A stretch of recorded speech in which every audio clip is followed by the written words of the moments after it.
एक आखिरी प्रश्न। आज जो संघ का नाम टेररिज्म के साथ, तीव्रवाद के साथ जोड़ा जा रहा है, इस विषय में आप कुछ प्रकाश डालें। मैं समझता हूँ कि यह एक हिंदू समाज को बदनाम करने का और हिंदू समाज के लिए काम करने वाले संघ को कटघरे में खड़ा करने का प्रयास है। पहले तो हिंदू आतंकवादी कहा गया, बाद में भगवा आतंकवाद शब्द का प्रयोग किया गया। एक सामान्य जानकार व्यक्ति इन बातों को समझता है कि हिंदू आतंकवादी कहने से इतना करोड़ों का हिंदू समाज कटघरे में खड़ा होगा, भगवा आतंकवाद कहने से केवल एक संघ, इस संघ की मानसिकता से काम करने वाले लोग कटघरे में खड़े हो जाएंगे। लेकिन उनकी चाल वो भी विफल हुई। भगवा आतंकवाद कहने पर यहाँ के साधु संतों ने जो प्रतिक्रिया दी कि क्या हम भी आतंकवादी हैं, हम भगवा वस्त्र पहनते हैं। लेकिन जिन्होंने ये सोचा है कि संघ इस नाम के शक्ति को हम बढ़ने देना नहीं चाहते, ऐसा जिनका संकल्प है, ऐसे लोग समय समय पर नई नई बातें उछालते रहते हैं और इसलिए आज आतंकवादी संगठन घोषित करने का प्रयास चल रहा है।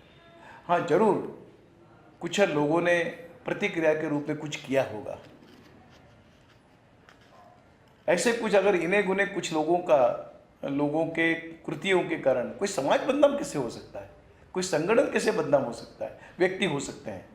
व्यक्तियों ने किया है, हम बहुत खुले आह्वान से कहते हैं कि उन व्यक्तियों पर कानूनी कार्रवाई चले, संविधान के तहत जो उनका गुनाह है उसका आरोप सिद्ध किए जाए, उनको उचित दंड दिया जाए। हम नहीं कहते कि उनका हम समर्थन नहीं कर रहे हैं। कहीं भी संघ ने कभी भी आज तक किसी प्रकार का भी हिंसा का समर्थन नहीं किया है। संविधान से हटकर काम करने का हमने कभी भी समर्थन नहीं किया है। हम किसी के विरोध में काम करने की बात को हम मूल से, हम सीधे से ही उसको हम नकारते हैं। एक बहुत पॉजिटिव अप्रोच लेकर चलने वाला ये काम है। लेकिन जैसे जैसे संघ की शक्ति बढ़ रही है, ऐसा राजनीतिक गलियारे में इसका एक भय निर्माण हुआ है। और मैं समझता हूँ कि आज जनसामान्य के मन में इतने पवित्र कार्य के प्रति, इस अच्छे कार्य के प्रति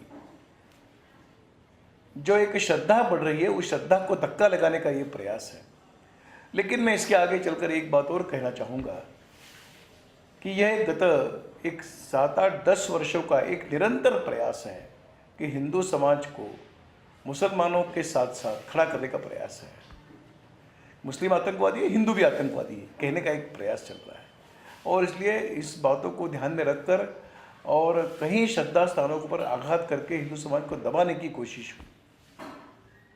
फिर वो राम सेतु को लेकर चला हुआ विषय हो, तिरुपति देवस्थान के बारे में की हुई बातें हो, अमरनाथ के यात्रियों के लिए दी हुई भूमि वापस लेने की बात हो, अथवा कहीं पर अमरनाथ का जो शिवलिंग है वो कृत्रिम है ये बताने की कोशिश की गई हो, या कहीं धर्माचार्यों को और किसी न किसी प्रकार के आरोप में फंसाने की बात हो, ये सारे के सारे प्रयास हिंदू समाज को दुर्बल करने के लिए, हिंदू समाज को मानसिकता से पराभूत करने के लिए चले हुए प्रयास है। और मैं समझता हूँ कि अंतिम एक कई बात कही गई कि जो सारे हिंदू समाज के मन में जिस संगठन के प्रति आस्था है, उस संगठन को ही और आतंकवादी करार देकर सिद्ध करने का प्रयास चला है।